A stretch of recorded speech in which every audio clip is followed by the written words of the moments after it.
Solve by graphing this system of equations. Looking at the first equation, 4x plus y is equal to 10. We need to try and put it in slope-intercept form. We would add negative 4x to both sides of the equation. That would give us y is equal to negative 4x plus 10. To try and graph that on this Cartesian coordinate system, we would run out of space. So we can change the scale so that every mark on this grid is 2.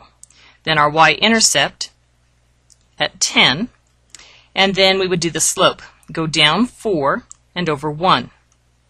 Well, that's the same thing as going down 4 whole markings and over 1 whole marking, because the slope is just the relationship between the rise and the run, and all 3 of these points are still on the same line.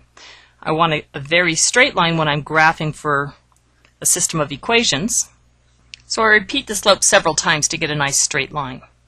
Now let's look at the second equation. X minus 3y is equal to 9. Again, if I want to put it in slope-intercept form, I add negative x to both sides of the equation. Negative 3y is equal to negative x plus 9.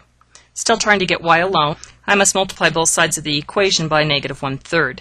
And when there are more than one term on a side of an equation, I use parentheses. Negative 1/3 times negative x is positive 1/3 x, and negative 1/3 times positive 9 is negative 3. So we have y equals negative 1/3 x minus 3. Graphing that, remember our scale is 2 for every marking. So the y-intercept is between negative 2 and negative 4 at negative 3. From there I go up 1 and over 3. And there I run into the blue line.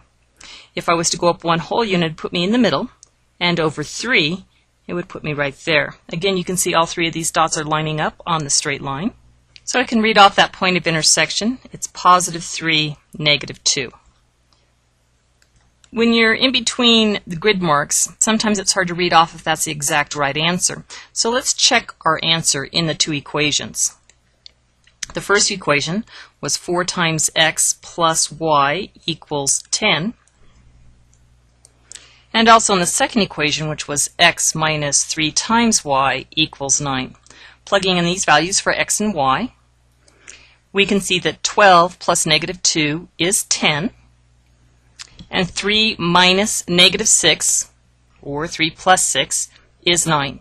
So this point of intersection worked in both equations, which makes it the answer, the solution to the system.